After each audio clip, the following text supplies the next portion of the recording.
오늘의 사연 시작합니다. 안녕하세요. 1년하고도 6개월이라는 나름 짧지 않은 시간 동안 만나온 남자친구가 있었습니다. 그 사람이 저한테 자기 신부가 되어달라 청혼을 한 건 불과 석 달 전이었지요. 제 나이가 올해로 29이고 남자친구가 32이라 솔직히 올해 안으로 프로포즈를 할 것 같긴 했는데 그래도 막상 받고 나니 당황스럽기도 하고 뭔가 모르게 기분이 이상하더라고요. 하지만 이 나이에 장난으로 연애를 한 것도 아니고 저희 둘 다 열심히 직장 생활을 하고 있기 때문에 결혼 이야기가 나오는 건 시간 문제라고 생각했죠. 남자친구에게 프로포즈를 받고 그 자리에서 예스라는 대답을 하긴 했지만 그 사이에 이런저런 일들이 겹쳐서 부모님을 찾아뵙기까지는 시간이 조금 걸렸어요. 사실 저희는 양가 부모님들의 허락이 그렇게까지 중요한 상황은 아니었습니다. 남자친구나 저나 직업도 꽤 좋은 편이고 그동안 서로 모아놓은 돈도 적지 않거든요. 저한테 1억 2천, 그리고 남자친구한테 1억 8천쯤 있으니 전세 대출까지 받는 걸 감안하면 그럴싸한 신혼집 하나 마련하고 혼수도 넉넉하게 맞춰도 충분한 상황입니다. 직장 때문에 저나 남자친구 둘 다 집을 나와 자취를 하고 있는데 남자친구 부모님이나 저희 부모님 모두 지방에 사시기 때문에 좋은 사람 만나면 니들끼리 알아서 결혼하라는 분위기였거든요.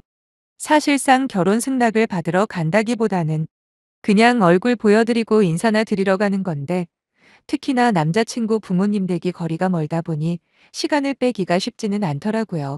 저희 집이야 차로 1시간 반이면 도착하고도 남을 거리에 위치해 있는 반면 남자친구 집은 저희 집보다 거의 2배 정도 멀리 있습니다. 차로 빨라야 2시간 반이고 주말에는 차가 막히다 보니 3시간으로는 부족하지요. 그렇다고 1박을 하고 올 수도 없는 노릇이고 여러모로 불편하고 부담스러워 시간을 정하지 못하고 있다 보니 어느덧 프로포즈를 받고도 2달 가까운 시간이 훌쩍 지나갔습니다. 내년에 결혼을 하려면 더는 미루지 말고 빨리 인사드리고 상견례 날짜부터 잡아야 한다는 생각에 드디어 남자친구네 부모님을 찾아뵙게 되었어요. 빈손으로 내려갈 수는 없다 보니 백화점에 들러 간단하게 고급 수제 쿠키 세트를 사들고 찾아갔는데 솔직히 선물이라는 생각으로 샀으니까 망정이지 평소 같으면 그렇게나 비싼 과자는 평생 엄두도 못 냈을 정도로 비싸긴 하더라고요. 그래도 첫인사라는 걸 감안하면 나름대로 성의를 보였다고 생각은 해요. 아무튼 남자친구와 제가 점심 먹고 낮에 출발을 했고 막히는 고속도로를 뚫고 도착을 했더니 시간은 오후 5시가 거의 다 되어 있었습니다. 당연히 하루만 묵고 갈 생각은 하지 않았고 저녁만 먹으면서 얼굴 보여드리고 바로 당일에 올라올 생각이었지요. 그런데 막상 남자친구 부모님 댁에 도착해보니 제가 상상했던 것과는 조금 다른 장면이 펼쳐지고 있더라고요. 일단 가져간 선물을 드리고 집에 들어가니 남자친구의 누나가 같이 와 있었습니다. 제가 듣기로는 한 번 시집을 갔다가 남편과 이혼한 뒤로 혼자 아이를 키우며 산다고 들었어요. 뭐 돈을 벌고 직장 생활을 해야 하니까 아이를 부모님에게 맡기는 경우가 많다는데 그래서 그런지 부모님 댁과 가까운 곳에 살며 자주 왕래한다더군요.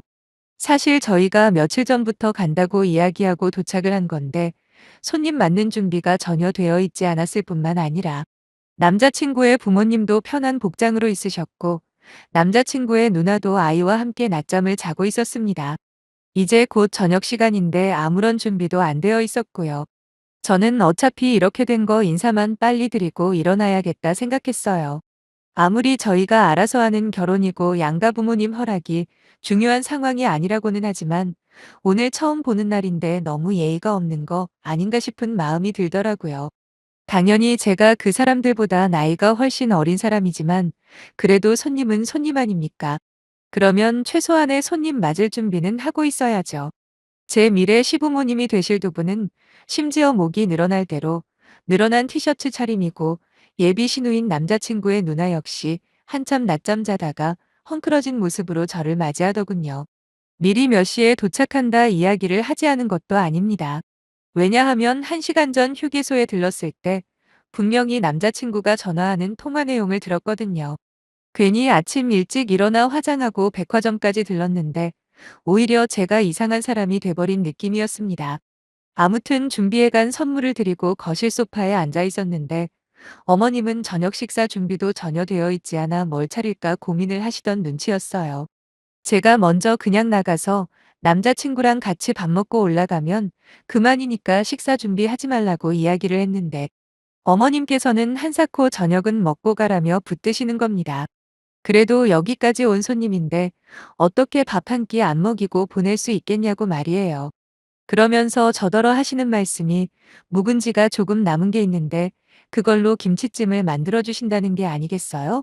그렇게 어머님이 주방에서 분주하게 움직이셨고 잠시 후에 진짜로 김치 끓이는 냄새가 났습니다. 아니 그렇게 손님 대접을 중요하게 생각하시는 분이면 진작 만들어 놓아도 되는 거 아닌가 싶었어요. 남자친구에게 부모님이 조금 프리하신 것 같다고 돌려서 말하긴 했는데 원래 눈치가 둔한 남자친구는 제가 어떤 의도인지 전혀 못 알아듣고 자기 집안 분위기가 원래 좀 편하다며 저도 긴장하지 말고 편하게 있으라는 말만 하더라고요. 막말로 그쯤 되니까 밥이고 뭐고 빨리 집에 가고 싶은 생각밖에 안 들었습니다. 편하게 해주시는 건 저도 좋다고 생각해요.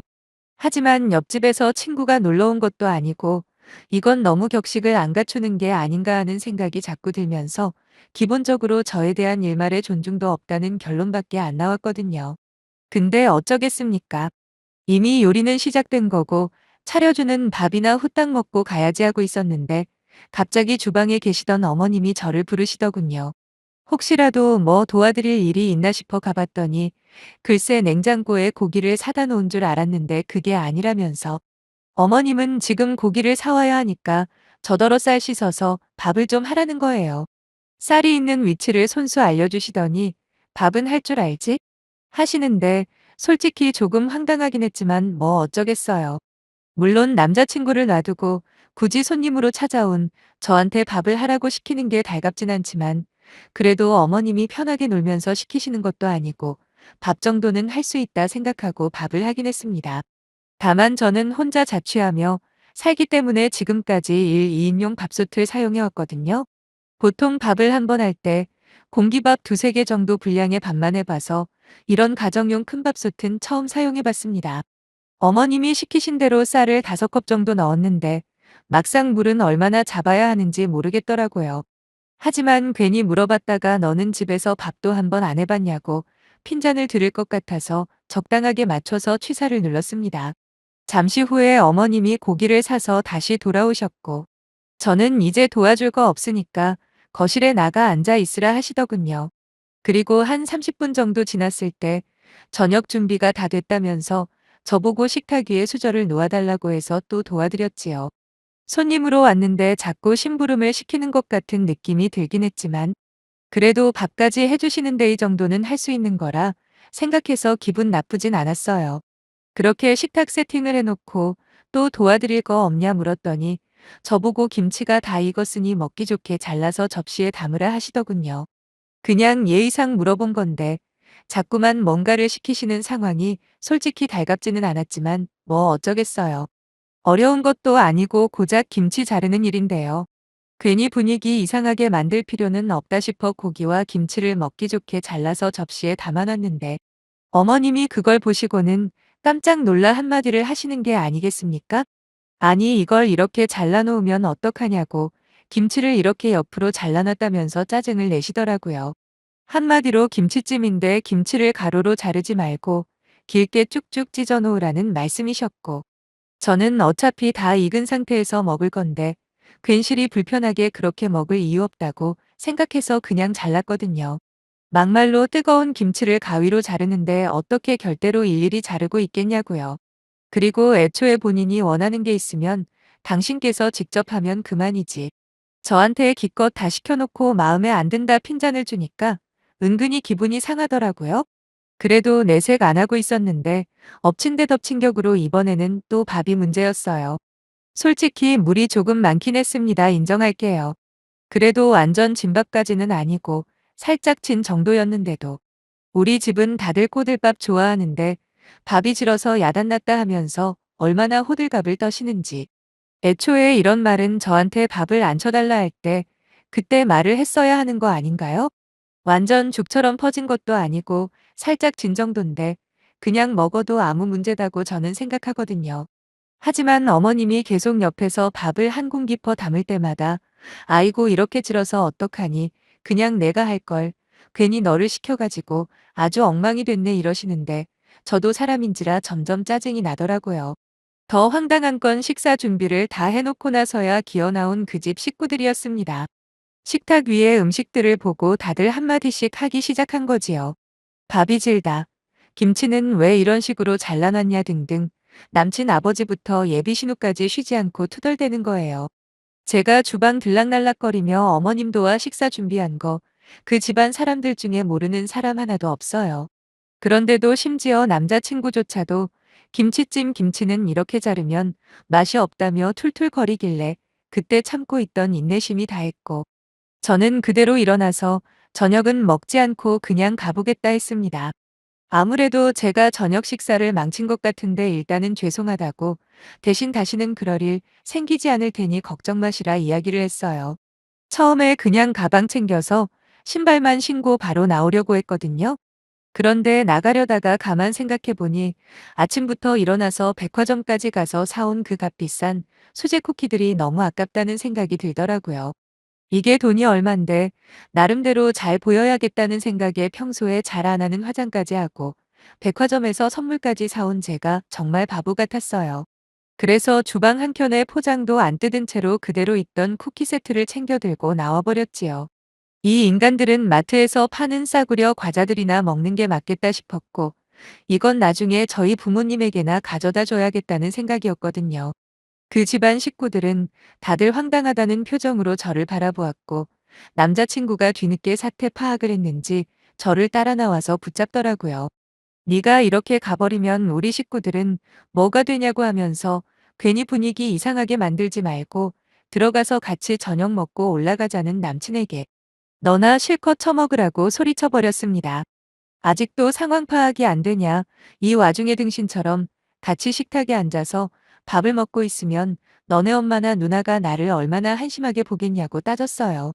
어차피 너도 너네 식구들이랑 똑같은 놈이고 이렇게 예의라고는 밥 말아 먹은 집안이랑 결혼할 생각 없어졌으니까 앞으로 연락하지 말라고 해버렸습니다. 그렇지만 끝까지 남자친구는 자기 식구들이 무슨 잘못을 했는지 모르겠다며 굳이 선물로 사온 것까지 치사하게 들고 나올 필요가 있었냐 하더라고요. 너무 황당했네요. 자기들이 나한테 어떻게 대했는지는 생각도 안 하고 그저 저한테 문제가 있다는 식으로 몰아붙이는 게 말이에요. 저는 최대한 숨을 고르며 마지막으로 설명을 해줬습니다. 내가 지금 그냥 친구네 집 놀러 온 거냐고. 하지만 아버님은 우리가 미리 온다고 이야기까지 다 해놨는데도 반바지에 러닝셔츠 입고 계시더라. 거기다 음식 준비도 하나도 안 해놓으신 것도 기분 나쁜데 아직 며느리가 될지 안 될지도 모르는 나한테 밥을 하라는 게 대체 무슨 경우냐고 따박따박 이야기했습니다. 그리고 그렇게 시켜놓고 타박할 거면 애초에 해달라고 하지 말아야지 하면서 제가 오늘 기분 나빴던 걸 하나하나 이야기했더니 그제서야 남자친구도 상황이 생각보다 심각하다는 걸 뒤늦게 눈치채고 변명을 하기 시작하더군요. 자기 부모가 그렇게 경우 없는 사람들은 아니라는 말로 밑밥을 깔더니 제가 처음 인사하러 와서 너무 긴장하고 있을까봐 일부러 편하게 대한 거랍니다. 아니 세상에 제가 바보도 아니고 그런 말을 믿으라고 하는 건지 모르겠어요. 제 입장에서 그나마 한 가지 다행인 건 아직 남자친구를 저희 부모님한테 소개시켜드리기 전이었다는 점입니다. 혹시라도 상견례 자리에서 우리 부모님한테까지 그 집안의 예의 없는 모습을 보여드렸다면 너무너무 죄송했을 것 같거든요. 그나마 그렇게라도 생각하니 안심이 되었습니다. 그렇게 전부 자기가 설명할 수 있다며 일단 대화를 하자는 남자친구를 뿌리치고 저는 혼자 KTX를 타고 다시 집으로 올라왔고 다음 날에 부모님과 직접 만나 점심을 먹으면서 결혼 이야기는 없던 일로 하기로 했다 말씀드렸죠. 처음엔 두 분 다 꽤나 놀라시더니 그날 겪었던 일들을 모두 다 말씀드리니까 그런 집안 인간들이랑은 상종하지도 말라 하시더군요.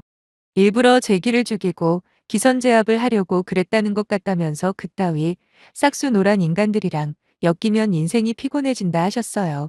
물론 백화점에서 산 수제 쿠키들도 저희 부모님 보고 가져가시라 했더니 과일 잘 먹겠다며 좋아하셨고요. 이렇게 끝내길 정말 잘했다는 생각이 들었습니다. 그 뒤로 여러 번 끈질기게 남자친구가 얼굴 보고 만나서 대화 좀 하자 했지만 저는 이미 끝난 사이니까 앞으로 다신 연락도 하지 말라고 매몰차게 거절해버렸어요. 절대로 우리가 결혼할 일은 없으니 서로 시간 낭비하지 말고 다른 사람 찾으라고 말이죠. 아무리 저랑 잘 맞고 조건이 비슷한 남자라고 해도 집안 환경을 완전히 무시할 수는 없다고 생각해요. 그런 말도 안 되는 상황에서도 자기 부모 편들고 옹호하는 것부터 글러먹었고 아마 결혼해서 같이 살다 보면 똑같은 일이 계속 반복될 게 뻔한 일입니다. 차라리 지금 알고 끝내는 것이 제 입장에서는 다행인 것 같아요. 그동안 알고 지낸 시간이 아깝고 에너지 낭비한 것도 아깝지만 그 모든 과정이 인생 경험이자 공부였다고 좋게 생각하려고요. 앞으로 결혼할 사람 만나면 반드시 그 부모님들 먼저 확인해보고 나중을 계획하는 게 가장 현명한 방법인 것 같네요. 다들 행복하시고 좋은 하루 되세요. 감사합니다.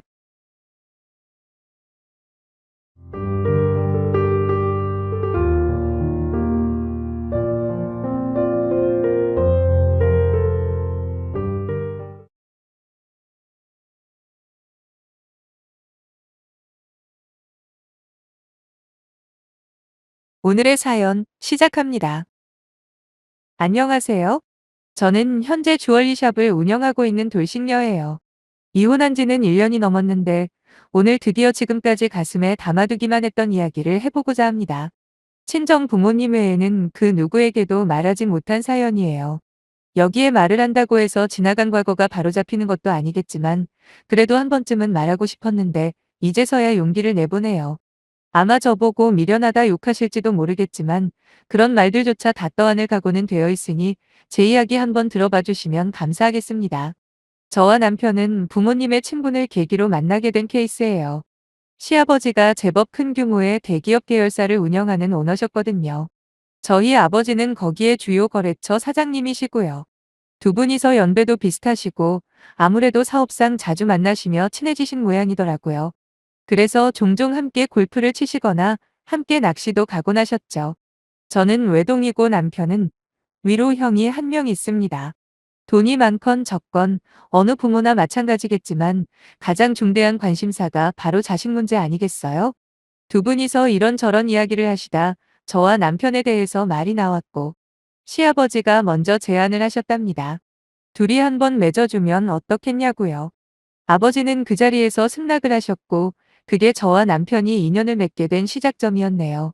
직업도 좋고 성격도 호탕해 보이는 남자를 싫어할 여자가 있을까요? 한의사로 일하고 있다는 남편은 한마디로 1등 신랑감이라는 말이 부끄럽지 않을 만큼 모든 조건이 좋았어요. 그렇다고 제 쪽이 크게 부족하다고는 생각 안 합니다. 당시 저는 아빠 회사에 근무하던 중이었는데 오해하실까봐 미리 말씀드리자면 아빠가 사장이라고 해서 무슨 빽을 서서 들어간 건 아닙니다. 나름 유명한 대학을 나오고 학교 다니는 동안 어학연수며 여러 가지 활동을 하면서 어디 내놔도 꿀리지 않는 스펙을 보유하고 있었거든요. 물론 나중에 아빠가 경영하는 기업을 물려받을 생각도 없지는 않았지만 첫 시작부터 도움을 받고 싶지 않았던 저는 아빠한테도 말하지 않고 입사 지원을 했어요. 최종 합격하고 그 사실을 알려드렸더니 아빠는 정말 대견하다며 칭찬을 해주셨고요. 비록 남편이나 시가에 비해 모자랄 수도 있다고는 할 수 있겠지만 그 격차가 그리 크다고 생각하지 않았습니다. 그래서 동등한 위치에서 남편과 연애를 할 수 있었겠죠. 제 결혼 생활을 말씀드리기 전에 일단 남편에 대해서 조금 이야기를 해보자면 뭐랄까 한의사라는 직업 특성인지는 모르겠지만 늘 개량한복을 입고 다니는 사람이었어요. 그만큼 우리나라 전통 문화에 대해 관심도 많았고요. 거기다 학창 시절에는 학생운동을 엄청나게 열심히 했다고 하더라고요. 그래서인지 일하는 시간 외에도 학생 때 함께 어울렸던 친구들을 자주 만나곤 했습니다. 대화 주제도 대부분 국가의 미래나 정치적인 이야기들이었어요. 이쯤에서 고백을 하나 하자면 저 같은 경우에는 살아오면서 나라에 대한 문제나 어렵게 사는 사람들에 대해 고민을 크게 해본 적도 없고 정치에도 딱히 관심이 없이 살아왔거든요. 그저 내 친구들과 가족들만 행복하게 살면 되는 거 아닌가 하는 사고방식으로 지내온지라 남편의 그런 모습이 처음엔 대단하게만 보였어요. 저렇게 세상을 보고 또 바꾸려고 하는 사람들 때문에 지금 우리가 이렇게 선진국에 살고 있는 건 아닌가라는 생각까지 들면서 존경스럽기까지 하더라고요. 그래서 남편과 연애하면서부터 뉴스에도 좀 더 관심을 가지고 TV나 여러 매체들에서 흘러나오는 사회, 경제, 정치에 관련된 소식에도 귀를 기울이게 되었죠. 하지만 남편의 이중적인 실체를 알고 나니 제가 너무 어리석었다는 후회뿐이네요. 그건 이따 말씀드리기로 하고 저희는 최고급 수준으로 결혼을 했습니다. 남편이 살고 있던 40평대 아파트에 저는 혼수를 채웠고 예물이나 예단에 들어간 돈만 2억 가까이 되더군요. 그래도 아파트 가격을 생각하면 제가 쓴 결혼 비용 전부 합쳐도 한참 모자른 결혼이긴 하죠. 아빠는 따로 현금을 챙겨주며 혹시라도 쓸 때가 있을 때를 대비해 가지고 있으라고 하셨고 결혼하고 몇 개월 후 남편이 차를 바꿀 때 전액 보태주기까지 했네요. 문제는 남편과 저 사이에 불타는 사랑 같은 건 없었다는 겁니다. 그냥 서로 잘 맞는 조건에 양가 부모님께서 당연히 결혼을 하는 것처럼 만든 분위기에 휩쓸려 결혼을 했다 보니 반년도 안 돼서 저희 둘 사이는 삐걱거리기 시작하더라고요. 살아오면서 굳어진 각자의 사고방식이 다르다 보니 서로 양보하고 맞춰가는 게 성공적인 결혼 생활의 기본일진데 저희는 그런 게 없었어요. 무조건 자기가 옳다고 생각한 거죠. 특히 남편 같은 경우는 사회 문제에 대해 잘 모르는 저를 답답하게 보는 걸 넘어서서 나중에는 자기만 아는 이기적인 인간 취급을 하며 무시까지 하는 거예요. 물론 타인을 위해 늘 관심을 가지고 좋은 해결책을 찾기 위해 노력하며 사는 게 좋다는 건 인정합니다. 하지만 각자 살아가는 방식이 똑같을 수만은 없잖아요. 비록 사회운동을 하거나 정치에 관심을 두고 살지는 않았어도 지금까지 투표 한 번 빼먹은 적 없습니다. 그리고 제 나름대로 꾸준히 기부를 하는 재단도 있고요. 특히 그런 걸 떠나서라도 최소한 남한테 피해는 주지 말고 살자라는 게 제 생활 신조인 만큼 지금까지 살면서 남들한테 지킬 건 지키면서 살아왔다고 자신합니다. 근데 자꾸 자기와 다르다는 이유로 저를 후려치게 하는데 점점 남편에 대해 정이 떨어지더군요. 밖에서는 깨어있는 사람으로 인정받을지는 몰라도 정작 집에서는 자기 아내를 이해해주는 건 조금도 없고 그저 비아냥대기만 하는 남편이 싫어진 건 어찌 보면 당연한 결과 아닐까요? 옛말에 수신제가 치국평천하라고 했잖아요. 자기 가정도 제대로 화목하게 지키지 못하면서 어찌 나라 일을 하겠냐는 뜻이잖아요. 남편이 딱 그랬어요. 매일같이 무슨 모임이다 뭐다 해서 일 끝나고 바로 집으로 들어온 적이 손에 꼽을 정도거든요. 처음엔 투정도 부려보고 애원도 해봤습니다. 내가 이러려고 결혼이라는 걸 했나 싶었죠. 하지만 자기는 좋은 일을 하기 위해 사람들을 만나는 거라며 오히려 당당히 하는 모습에 슬슬 저도 포기가 되더라고요. 집에서 자기 와이프는 뭘 하는지 관심도 없으면서 밖에 있는 어려운 사람 돕는다고 설치는 게 정말 맞는 건가요? 아니잖아요. 여하튼 그렇게 5년 가까이 남편과는 서로 남처럼 지냈어요. 속된 말로 니 다리 니가 긁고 내 다리 내가 긁는다는 표현처럼 각자 따로 생활하는 쇼윈도 부부같이 말이에요. 근데 왜 이혼을 생각하지 않았는지 궁금하실 겁니다. 바로 이 부분 때문에 제가 여러분들에게 욕을 먹어도 할 말이 없다고 한 거예요. 제 변명을 조금 해보자면 전 대부분의 부부가 이렇게 사는 줄 알았어요. 설령 뜨겁게 사랑을 해서 결혼한다 해도 시간이 지나면 사랑이라는 감정보다는 의리로 사는 게 당연하다고 착각을 한 거죠. 물론 이혼을 했을 때 생기는 여러 부작용들도 겁이 났고요. 부모님께 뭐라고 말씀을 드려야 하나부터 직업 빵빵하고 부잣집에 시집갔다고 친구들이 얼마나 부러워했는데 막상 이혼을 했다고 하면 얼마나 비웃을까 등등 행복이라고는 찾아볼 수 없이 살면서도 다들 이렇게 살 거야 하며 내서 외면을 했던 것 같아요. 그 때문에 제 인생에서 소중한 3년이라는 시간이 날아간 거죠. 정말 너무 후회가 될 뿐이네요. 조금만 더 일찍 정신을 차리고 나 자신을 사랑해줬다면 그렇게 아무 의미 없이 그런 인간과 살지는 않았을 텐데 말이죠. 서로 마주칠 일도 별로 없다 보니 싸울 일도 없었고 그렇게 하루하루 아무런 목적도 없이 지내던 어느 날 한 통의 전화로 모든 게 급격하게 혼란스러워지기 시작했습니다. 전화를 건 주인공은 자신을 남편의 상간녀라고 시작부터 밝히더군요. 그런데 참 이상하죠. 남편에 대한 그 어떤 기대도 없다고 생각했었는데 바람을 피웠다는 이야기를 듣자마자 제 감정이 크게 요동치는 거예요. 최근 몇 년 동안 딱히 재미있는 것도 그렇다고 힘들거나 슬픈 일도 없이 마냥 쳇바퀴 돌듯 살다 보니 마치 제가 로보트가 된 것처럼 아무 감정도 못 느끼겠더라고요. 나중에 안 사실이지만 이게 우울증 초기 증세 중에 하나라더군요. 아무튼 남편이 모임 핑계로 허구한 날 늦게 들어오더라도 설마 다른 여자를 만나고 있을 거라는 의심은 안 했습니다. 지금 생각하면 이상하죠. 한 번쯤은 의심해 볼 만도 한데 말이에요. 다른 건 몰라도 최소한 저한테 그 정도 의리는 지킬 거라고 믿었나 봐요. 서로 사랑이라는 감정은 고사하고 좋아하는 감정마저 이미 식은 지가 오랜데 왜 남편에게 다른 여자가 있을 거라고 생각조차 못했을까요? 여하튼 자신을 첫 번째 상간녀라고 밝힌 그 여자는 제게 자신의 말을 믿게 해주겠다며 남편 명의로 되어 있는 빌라 등기 부등본이랑 주고받은 카톡부터 함께 찍은 사진까지 엄청난 양의 자료를 보내주더라고요. 그러면서 제게 부탁이 하나 있다는 겁니다. 이미 더 충격받을 일도 없을 것 같아 무슨 부탁이냐고 물어보니 저보고 상간녀 소송을 좀 걸어달라대요. 순간 이 여자가 미쳤나 싶었네요. 그런데 뒤이어 하는 말을 들어보니 정말 코미디도 이런 코미디가 없는 겁니다. 이야기인즉슨 1년 전부터 남편과 바람을 피워온 자칭 첫째 상간녀는 무슨 시민단체를 운영한다고 해요. 사회활동 한답시고 지인들과 매일 모임을 가지던 남편과 우연히 술자리를 하게 되었는데 마침 둘이 눈이 맞아버린 거죠. 그리고 남편이 그 여자한테 빌라도 얻어주고 차도 한 대 뽑아줬다는군요. 자선활동을 비하하려는 건 아닙니다만 뻔히 유부남인 걸 알면서도 바람을 피우는 주제에 누가 누구를 돕겠다는 건지 전 납득이 안 가더라고요. 여기까지는 그냥 뻔하디 뻔한 바람난 남편의 스토리 같죠? 근데 더 들어보세요. 그 여자가 제게 상간녀 소송을 걸어달라는 대상을 들으시면 깜짝 놀랄 겁니다. 그건 바로 최근에 남편에게 새로 생긴 또 다른 상간녀를 지칭하는 거더라고요. 남편이 운영하는 한의원에 2달 전쯤인가 신입 간호사가 들어왔는데 글쎄 이 미친놈이 그 간호사랑 또 눈이 맞아버린 거죠. 여기까지 듣는데 더 이상 화도 안 나더라고요. 마치 한 편의 연극을 보는 느낌이었어요.